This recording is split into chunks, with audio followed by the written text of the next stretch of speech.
Hello everybody and welcome to Planet FPL, the world where everything revolves around Fantasy Premier League. My name's Serge. And my name is James. And it feels like for the first time in a little while, we're about to record a podcast about FPL. Yeah, I guess we are. I guess we are actually, yes. I don't mind the fact that we've not overly done it because all this shit that's going on with injuries and COVID. Don't have internationals at the moment because people going all the way around the world is a nightmare. Do you know what? Most of us probably agree with that. Oh, the Premier League's had 16 domestic COVID cases as well, and no one knows at the moment what those 16 are. Wow. Fuck, mate. That's Incredible. the most that the Premier League's had returned as a positive set so far. The most previously was 10, even like going back to June and stuff. So this isn't good news, right? No. We need a bigger picture. Oh yeah, fantasy football. The bigger picture is that number of 16 positive cases. What we don't know right now is that 14 from one club or something, in which case... Of course, yeah. Wow. Now, before Saturday's deadline and stuff, we're probably going to get an idea of who these positive tests are and whatnot, but there could be more. We saw in game week 8, Mateus Pereira and Branislav Ivanovic. You get the news when the West Brom team lineup drops. And I think that's just going to keep happening, isn't it? Madness. Forget when on the team buses when West Ham's announcements in the Carling Cup earlier. There could be some very late announcements on COVID. So you just got to go with the flow here. Don't get overly stressed about it. The main thing is I'm of the opinion that they will keep football going as best they possibly can. And we're not at that danger point here where we're going to see a shutdown. No. To clarify, no. The only reason the only reason I think we will lose a game is if we get something like that, and it turns out that we've had 12 to 14 cases at one club or something. Then you're getting called into question if somebody can field a legitimate team. But we don't know it factually. But what we understood in the summer was that, you know, if you can field 14 players, you can field 14 players. If you have to dip into your youth team to do that, you'll do it. So we don't expect games to get postponed. No. So let's have a look at the People's Poll, which is today's pod. Do you want to run down the question, the answers, the winner, and what we're going to spend a bit of time talking about this morning? Yeah, so I wanted to focus on one of three teams who we perhaps don't focus on as much on the podcast as a whole when we review the games on a Monday or a Tuesday, and that being because, let's be honest, they're of less interest than some of the others quite often. But all three of the options have some interesting fixture runs coming up. So the options were Palace, Newcastle and Sheffield United.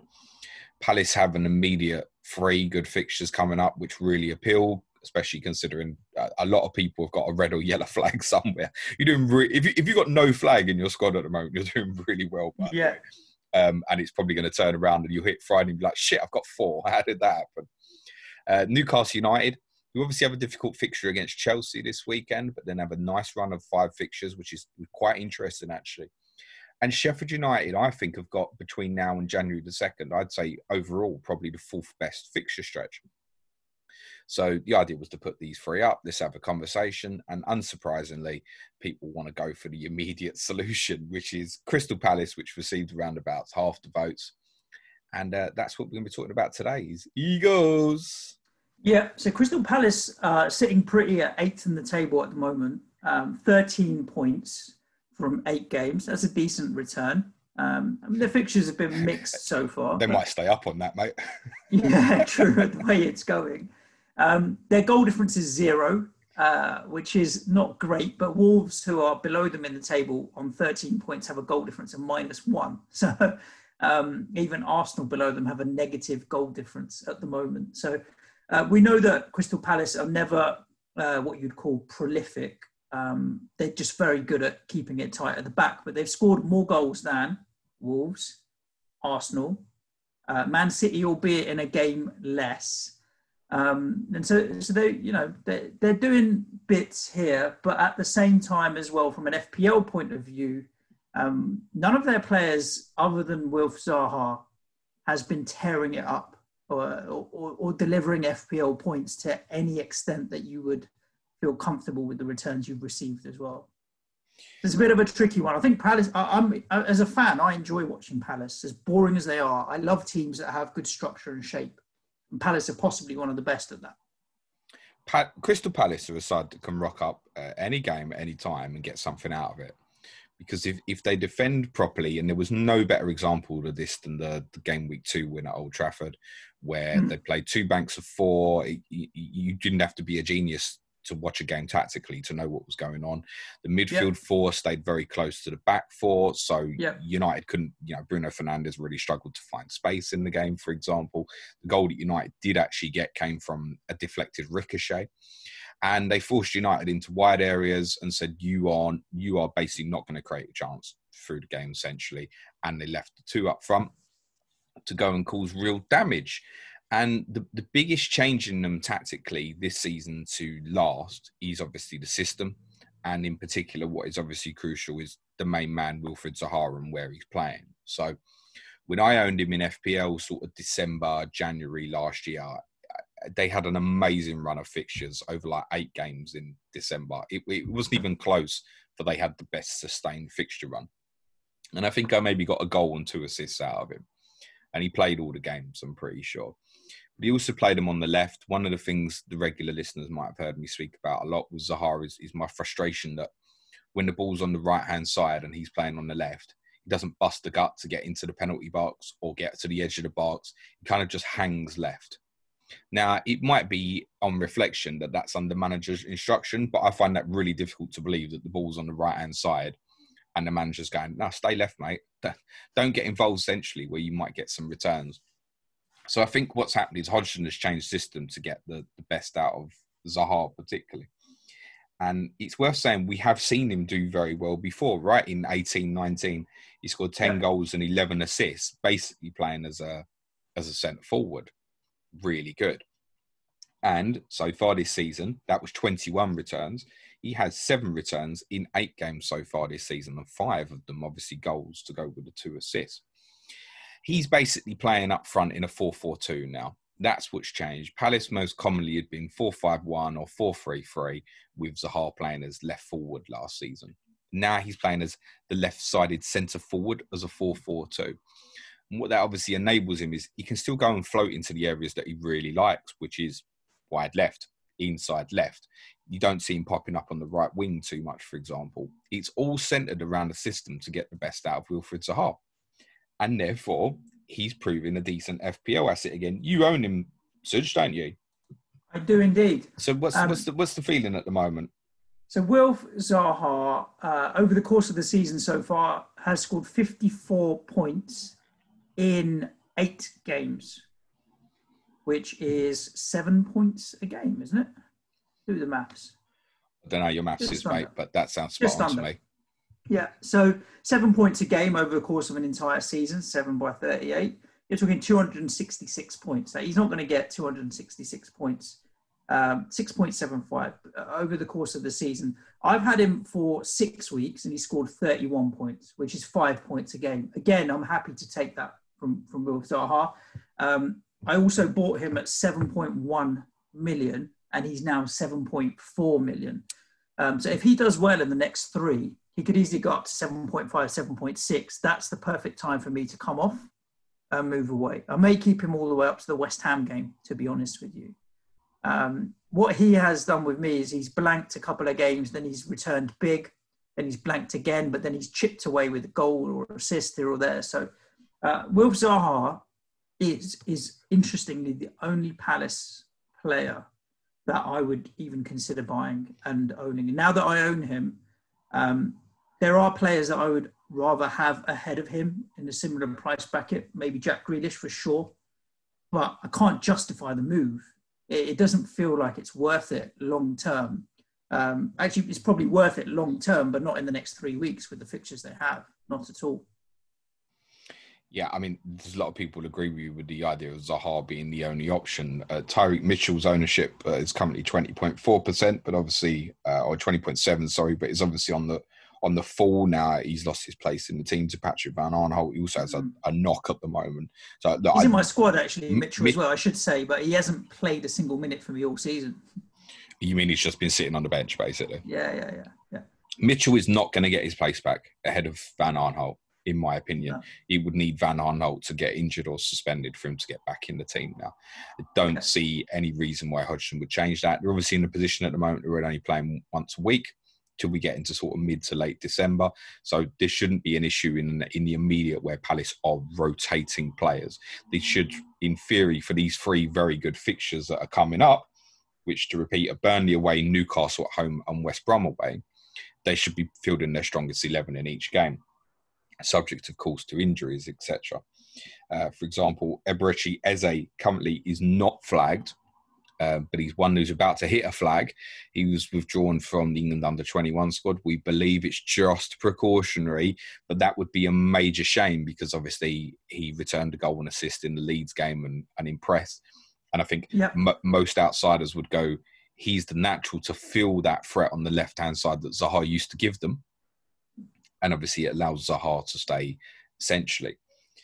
They've basically played this 4-4-2 in every fixture so far in the league, bar the defeat at Wolves, which I spoke about in detail on the pod. I actually said that I watched the game twice because I didn't know what Palace had tried to achieve in the game. And it was like a 4-3-3 with Zaha drifting out to the left forward position. I don't know if it was designed to exploit weaknesses behind Wolves' wing-backs, but it just didn't work on the night. And Wolves' 2 wing-backs were the best players. They immediately went back to this 4-4-2 against Leeds and have obviously found success with it. One of the things I wanted to look at was comparing some of the data on Palace offensively and defensively in the last couple of years to see if there's any major improvement in what they've done. So obviously in that 18-19 season, Zaha played through the middle. Last year in 19-20, basically played off the left, and he's obviously back through the middle again. So I wanted to see if some of their attacking numbers had changed dramatically in any way. So interestingly, for shots so far this season, they're 18th. But the 29 games before the restart period last season, they ranked 20th. And I think it was the restart period and numbers prior to the restart that made me and a number of other people concerned that this year they would go. So last season, prior to the restart, they were 20th for shots, 19th for shots on target, 18th for shots in the box, 20th for big chances, 20th for expected goals, and 18th for goals scored. During the restart period, where it felt like they were awful, some of these numbers actually improved. They were 14th for shots. Actually had more shots during the restart period than they had in the first 29 game weeks. Wow. Shots on target, they ranked 16th, but actually went down. Shots in the box actually went up to 12th, although no one was shooting during the restart period, were they? Big chances, they were 19th. Expected goals, they were 19th. And goals scored, there was 0.56 goals per game. It was alarming. That's why a lot of people thought they were going to go. Yeah. Now, looking at their data this year, what's interesting is compared to the 18-19 season. As I said, they're 18th for shots this season so far, 8.38 shots per game. Going back to 18-19, it was 12.97 shots per game. So which is quite high. More. That actually ranked them 8th in the league across the whole season for most shots in the league. Shots on target is slightly down against 18-19, but they still rank 14th. Shots in the box has gone down a lot against 18-19. 5.75 shots in the box per game in the first 8 game weeks has them ranked 15th against 8th again in 18-19. Big chances per game at the moment is interesting. They're ranked 9th of all 20 teams, 1.88 big chances per game. That's a lot better than 2 years ago.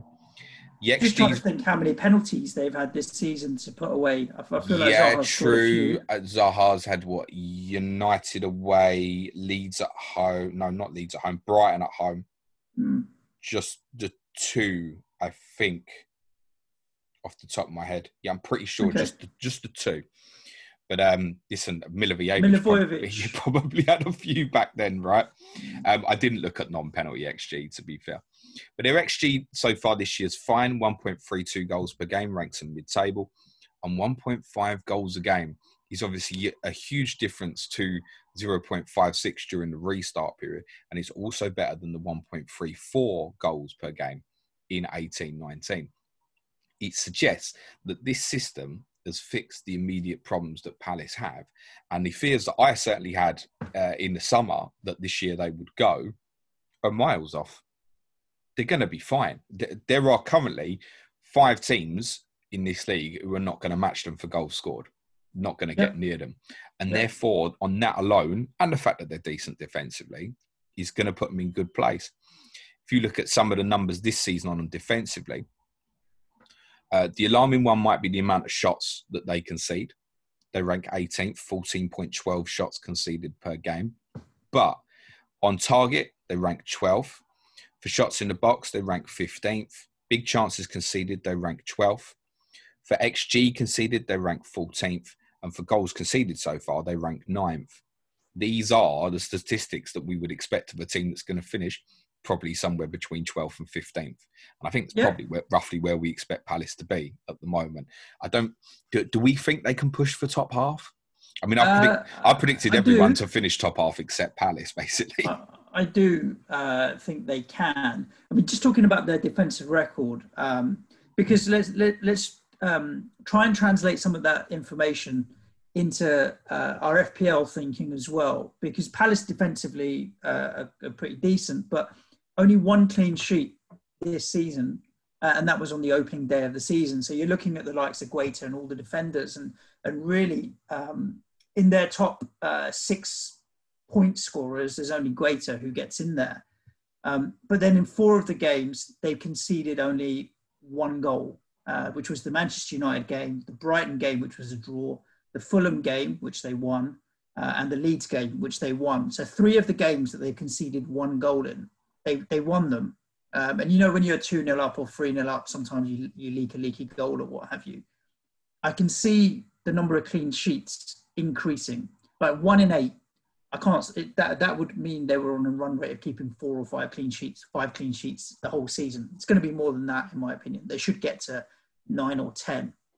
So I think defensively, there will be more clean sheet points than we've had so far in the first 8 games this season. I would agree with that. I would say it's very conceivable that Palace will keep 2 or 3 clean sheets in the next 3 games. It's because of the opposition they're playing. Burnley away so far don't look like they're going to score in any game. Newcastle at home they've done okay offensively, but could be without Callum Wilson. And West Brom away, similar to Burnley, right? So it's definitely there. One of the reasons people, I think, really want to focus on Palace at the moment is this. Is it worth, if you haven't got Zaha, going for him or someone else like an Eze or an Ayew for this short period to cover potential injuries and COVID? Or should they be considered as a longer-term prospect? I think it's reactionary and it's immediate to look at the next 3 fixtures and think, I can get some immediate gain here. I think, however, it's a short-term move, whatever it is, in my opinion. What follows from game week 12 to game week 19 is Tottenham, West Ham, Liverpool, Villa, Leicester, Sheffield United, Arsenal, and Manchester City. And they've actually got the reverse of what they had last year, right? Their December and January looks not great, basically. So if you go and pay, I think the one that people are really interested in is Van Arnholt. It's 5.4 million. He has the history of exploding in some of these easier fixtures, shall we say. And he is that great FPL potential of a player that can hit you the double of clean sheet and attack in return, right? Which almost certainly spells double point haul. He is, when you think of playing, you go, in a random week, could he get me 15 points? Patrick Van Aanholt is probably near the top of that list. And in the game since his return, he's going forward in the same way. Eze likes to drift inside when he plays out there, which allows PVA, free of Zaha as well, to obviously just raid down the left. Obviously, I'm pretty sure that the Helder Costa own goal was from a Van Aanholt cross. He's hitting the byline. Got an assist for that, yeah. Yeah, I mean, what an assist, yeah. But he's the one, I think, for people who've got like Trent, the doubts on Robertson, there's now a doubt on Chilwell, and psychologically, you are drawn to the players with the higher price. Mm-hmm. You think, wow, what's the point of me selling Trent to a 4.5 million defender for 3 weeks and then go back or something like that? I think you're drawn to say, well, I want to spend the money. I've got the money. I want to spend it. PVA obviously stands out for that. He could be, genuinely, the best defensive asset in the next 3 game weeks. He could put towards 30 points on the board. He just needs the 3 clean sheets and the 1 attacking return. Easy as that, sir. Yeah, I think the difficulty with PVA is you've got he's the same price as Zuma. And if you buy Zuma, you can sit on Zuma for quite a while because their fixture run is fairly okay all the way till January. So does it justify the price? The alternative is Nathaniel Klein, who is a 4.5 million fullback. Might not be as explosive, but if he's still picking up the clean sheet points, you don't mind it as much, and you're saving yourself almost $1 million there. He's the only other defender that I would look at. I feel like he is going to be nailed in that back four. He might be in the next few weeks. It depends on the status of Ferguson, who was all the rage in pre-season. We haven't got a return date on. We don't really know the status on Joel Ward either in terms of groin injury. But yes, I agree with you. In an odd sort of way, if I was going to attack Palace for the 3 game weeks, I would rather have someone come in who was cheaper, who I could then forget about after game week 11. That's the position I'd want to be in. And look, they're capable of a clean sheet at any time because of the way they defend. So ideal for sort of bench cover, etc. Them, Burnley also kind of fall into that category. Perhaps Sheffield United, if they can sort themselves out. 4.4s, 4.5s from these teams are ideal for your cover, if you will. I wouldn't be keen on Klein because I would say I think when Joel Ward is fit, he'll come back in the team, would be my instinct. Centre-back's really interesting at the moment. I wouldn't pay the 5 million for Gator. He's not keeping enough saves. And as you obviously highlighted, they haven't kept a clean sheet since game week 1, although we think they will come. I would rather go for one of these cheaper guys defensively, personally. Mamadou Sakho, who's been not in the team since the 4-0 defeat at Chelsea, he's not ideal. I know there's a few people who have mentioned to me that they've been sitting on him for a while. Gary Cahill has only played 1 game this season, which he was injured for obviously the start, and then picked up an injury in injury time when Lewis Dunk got sent off in the Brighton fixture. Hasn't appeared since. Now, I think Cahill he's the best defender they've got, right? Even despite his age. The ideal, I would say, is when he's fit, he'll come back in. The guy who's been performing really well at centre-half and has played every game there this season is Chiarte. The problem is he's a midfielder. He's a 5 million midfielder. One is he's a midfielder, and the second problem is his bum's too big. As Patrick Bamford will testify. Yeah, or not big enough. I'm pretty sure that it was his arse that kept Patrick Bamford offside or onside, whichever it was, in that ridiculous decision that we're talking about there. No actual implications on body shaming Cheku Chiate, more VAR there. But yeah, Chiate is a midfielder, so you don't get his clean sheet points. And I like Cheku Chiate. We had him for a long time at West Ham, and he was a good defensive midfielder. His energy was good. He tackled. It wasn't the best on the ball, but it's not what you're having a player like that in your team for. And from an FPL point of view, you're never going to buy him. I actually think he's been 0.6% of people have bought him. Or have had him sitting in their team dead since the start of the season, more likely. I actually think he's been playing really well for them defensively. Considering he's been playing out of position, he had to play there obviously out of necessity against Southampton in game week 1. Stayed there for that, and again for the Manchester United game, has performed really well, and I think he deserved to stay there. So there's an argument for saying that he could even be first choice centre-half. Is he now a permanent fixture as a centre-back, for example? I don't know. He does offer a threat from set pieces. No one's suggesting you buy him from your FPL team. But it adds to the complication of what to do defensively. Scott Dan, 4.4, obviously scored against Leeds from an Eze corner. He's a threat at set pieces, always has been. Does he stay in the team? I would think Cahill comes back in for him if and when Cahill's fit. Cahill is unflagged at the moment. So is he fit? I presume he is. In which case, I would think that Gary Cahill comes into the team. And if Roy Hodgson gave the indication that he would play, he would be the one that I'd want to cover this 3-game stretch personally. I would rather pay that than the 0.9 more for PVA. Unless you're in that blessed position where you've obviously got obvious funds available to spend, Chilwell or TAA or whomever gets ruled out, then yes, as a short-term measure, PVA is the one that's more likely to obviously get you the double point haul. But Cahill will be a threat from set pieces as well. And these games coming up, because of the teams they're playing against, may very well be decided by what happens at set pieces. The other thing on PVA is obviously Eze scored the free kick against Leeds. That does take away one potential weapon for him as well. What are your thoughts from an attacking point of view then? I mean, we briefly touched on it. There are a couple of kind of questions or problems here. I mean, you're looking at 150 point a season FPL player would be 4 points a week as an average. There's only Townsend and Zaha that are above that, with the caveat, let's chuck in that Jordan Ayew has missed 2.5 games. Eze has been in and out of the team, but it's got to come from those four, right? Zaha, Townsend, Eze, Ayew. Ayew's at 5.7 as a forward. You're not looking there because you've got just a little bit more for Adams, Bamford, and Watkins, who have had a lot of interest, and we know that these guys are not prolific. Eze at 5.8 and Townsend at 5.9.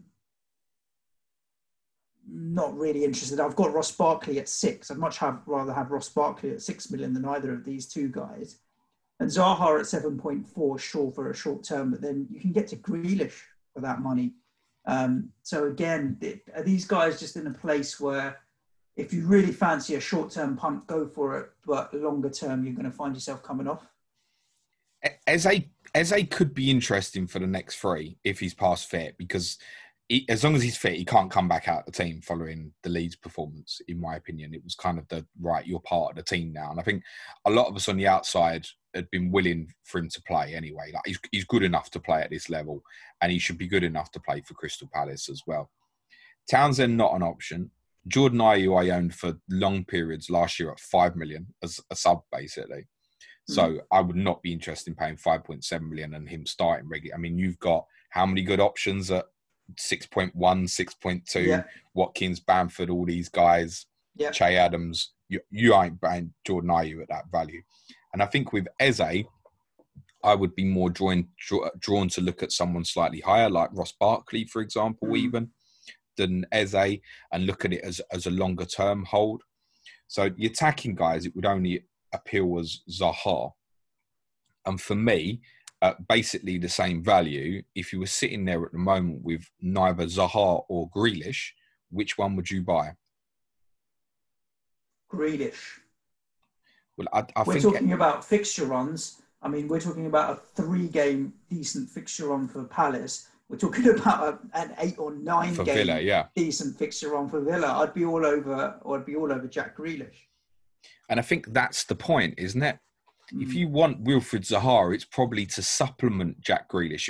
Look, it's obviously a number of... He's obviously very well owned already, and those that are on are obviously not coming off. It's not even a discussion to come off before these 3 fixtures are out the way.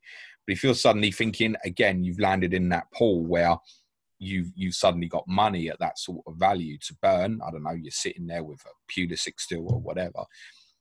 I think you would only be going to Zaha if you've already got Grealish sitting there. Yeah. That's probably the point. It's almost like a combination move. I don't think, even with these 3 fixtures, you would pick Zaha first. Yeah, it's true. But it's worth saying that a lot of FPL managers can only see the immediate.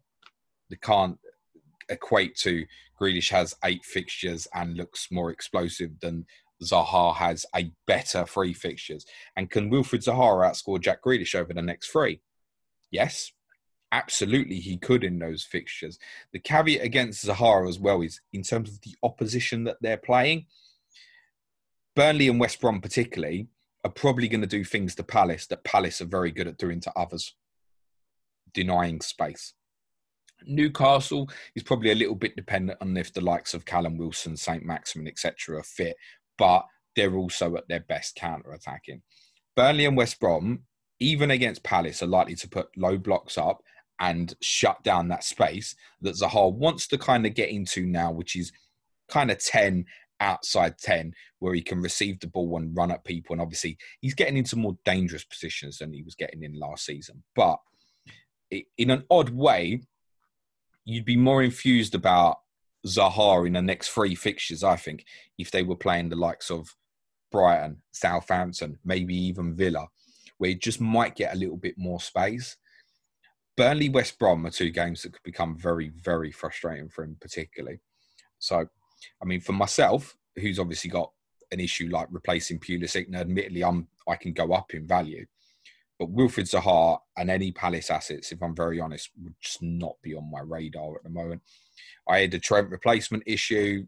I didn't think twice about it, and Palace not on my radar because for me it was a short-term move.